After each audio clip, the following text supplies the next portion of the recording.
The Happy Paws Animal Shelter was exceptionally quiet until Wade Wilson slammed his 14-page glitter-covered application onto the counter. "I'm sorry, Mr. Wilson?" the shelter volunteer said, rubbing her temples as she squinted at the scribbled handwriting. "You listed your occupation as unlicensed kinetic solution specialist, your home address as a tactical storage unit with surprisingly good feng shui, and for references, you just wrote, 'My roommate Al, who is blind and therefore legally can't judge my lifestyle, and a guy named Peter I met on LinkedIn who has a very soothing voice.'" "It's a solid resume, Brenda. You look like a Brenda." Deadpool leaned over the counter, his mask eye holes narrowing. "I have a backyard. It's mostly public parkland, but I have a very long leash. I just want a golden retriever to teach how to hold a Glock. Is that too much to ask?" "Mr. Wilson, you are currently wearing a suit that smells like a damp chimney, and you have a katana handle sticking out of your backpack. We cannot give you a dog. We wouldn't even give you a pet rock for fear you'd use it as a projectile. Please leave." Wade stomped out, his heart heavy. "Fine, keep your Labradors. I'll find a companion who understands the beauty of a well-timed explosion." Wade wandered toward the industrial outskirts of the city, feeling the sting of rejection. He was currently debating with himself whether a pigeon could be trained to carry grenades when a streak of neon green fire tore through the night sky. Cracoom! The impact shook the ground, shattering the windows of a nearby derelict bottling plant. A metallic object, glowing with an eerie, rhythmic pulse, had slammed into an old, deserted warehouse on the edge of the woods. "Ooh, a space delivery," Wade chirped, drawing his pistols. "Maybe it's a new pair of boots, or a sentient space slug that wants to be my best friend." Inside the warehouse, the air was thick with the smell of scorched earth, and something metallic, like a battery, had leaked into a bucket of bleach. In the center of a smoldering crater sat a jagged obsidian black pod. It hissed open, venting a cloud of freezing vapor. Slithering out of the wreckage was a creature that looked like a sleek biomechanical nightmare. It was small, about the size of a beagle, covered in glistening black plating, with a long, ridged skull and a tail that ended in a razor-sharp barb. "Oh my God!" Wade whispered. "You're perfect! You're like a goth dinosaur! You're a xenomorph! I've seen all your movies. Well, I skipped Alien Resurrection because, frankly, the lighting was weird." The creature hissed, its inner jaw snapping out with a wet thwip. "Aw, he wants to hold hands with my face. I'm gonna call you Burt. Burt the bioweapon." Wade took Burt home to his storage unit loft, and for a few weeks it was pure, unadulterated domestic bliss. Wade treated Burt like the purebred puppy he'd always wanted. They played classic pet games, though with a deadly twist. During fetch, Wade used a reinforced titanium ball coated in bitter apple spray to keep Burt from dissolving it instantly. Who's a good boy? Who's the perfect organism whose structural perfection is matched only by his hostility? You are! Yes, you are! Wade would coo, while Burt scaled the walls and hung from the ceiling fan. They played hide and seek, which Burt was unfairly good at. "Burt, buddy, if you're in the air vents again, I'm calling a plumber," Wade would yell, only to have Burt drop onto his shoulders and try to feast hug him with affection. Wade even tried to bond with Burt over movies. They sat on the couch, Burt's tail wrapped around a bowl of special popcorn, mostly raw liver, watching Predator. "See that guy with the dreadlocks, Burt? That's Uncle Dutch's friend. If you ever see a guy with 3 red dots on his forehead, you run, okay? Or you stay and we make a crossover. The fans love a crossover."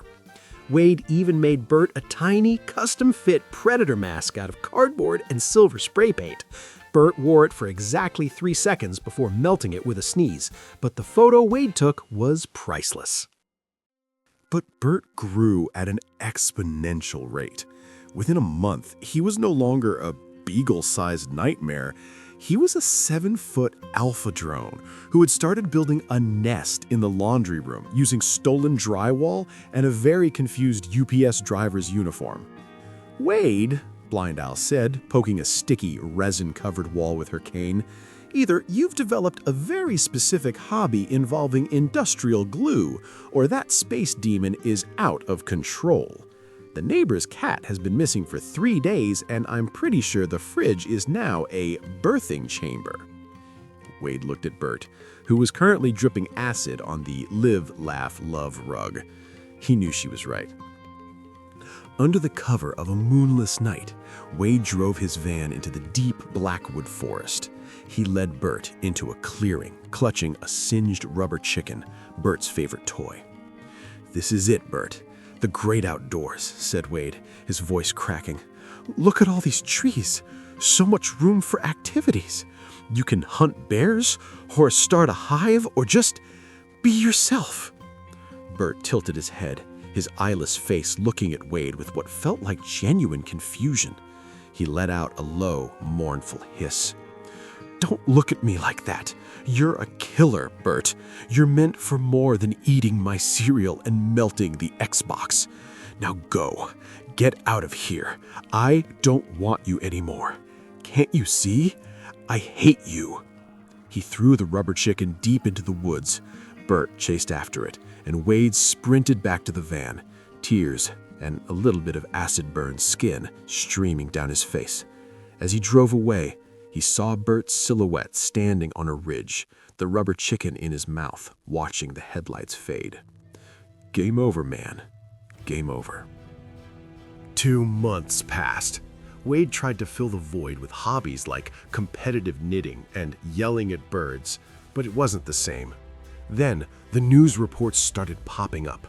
Search parties find cocooned hikers in Blackwood. Local police, it's like a Geiger painting in there. Wade sat on his couch, frozen. He'd created a localized AVP scenario. He knew he had to go back and fix his mistake before the government decided to nuke the site from orbit. "I'm coming, Burt, and this time I'm bringing the heavy stuff." Wade geared up. He strapped on his katanas, grabbed a prototype pulse rifle he'd borrowed from the secret facility, and slung a motion tracker over his shoulder. He even put on a thermal vision mask just in case a predator decided to crash the party. The Blackwood Forest was now a graveyard of black, hardened slime. The motion tracker began to chirp, a steady, rhythmic ping that got faster as Wade approached the heart of the hive. "Beep, beep, beep, beep, beep. Burt, it's Dad. I'm back from the store with the milk." A shadow detached itself from a towering pine tree. Burt landed with a bone-jarring thud. He was massive now, an alpha with a crown so sharp it could cut diamonds. He hissed, a sound of pure, primal hunger. "Whoa! You've really let yourself go, buddy," Wade yelled, dodging a lash of Burt's tail that shattered a nearby oak tree. "Is this about the 'I hate you' thing? I was just quoting a movie. It was an homage." Burt lunged. The fight was brutal. Wade used his katanas to parry Burt's claws, the sparks flying in the dark woods. Burt slammed Wade into a rock, his inner jaw punching through Wade's shoulder. "Gah! Okay, that's a predator level of violence," Wade screamed, jamming a thermal detonator into a nearby resin mound. He didn't want to kill Burt, but he couldn't let him stay. He reached into his pack and pulled out a dimensional displacement grenade, a piece of tech he'd stolen from Cable's Do Not Touch drawer. "I'm sorry, Burt, but you're an invasive species. You're like the pythons in the Everglades, but with better dental insurance." Wade activated the remote. A localized rift in space-time tore open in the middle of the clearing. It was a swirling vortex of purple and white energy, the doorway to a barren, uninhabited dimension, the boring place. The suction was immense. Burt clawed at the earth, his serrated tail digging into the dirt as he fought the pull. He looked at Wade, and for a fleeting second, the aggression faded. He let out a soft hiss, the same one he used to make when Wade scratched behind his head plate. Wade's heart shattered. He ran forward, not to attack, but to stand at the edge of the vortex. He reached out and tossed the river chicken, the one he'd recovered from the dirt, into the rift. "Go get it, Burt," Wade whispered, his voice thick with emotion. "Go get the toy." Burt looked at the chicken flying into the portal, then back at Wade. With one final mournful trill, the Xenomorph let go of the ground and allowed the vortex to take him. He didn't fight it. He followed the toy. "Goodbye, my beautiful, perfect boy," Wade said as the rift snapped shut with a sound like a giant book closing. Wade stood in the quiet forest, the moon shining down on the empty clearing. He reached into his pouch and pulled out a small Polaroid photo. It was the one of Burt wearing the cardboard predator mask. "Well," he said to the camera, wiping a tear, "I didn't get the dog. I got a trans-dimensional incident and a very expensive dry cleaning bill. But hey, at least I'll always have the memories. And the acid scars. Those are permanent." He turned and started the long walk home. "Next time, I'm just getting a goldfish. Or a gremlin. What's the worst that could happen with a gremlin?"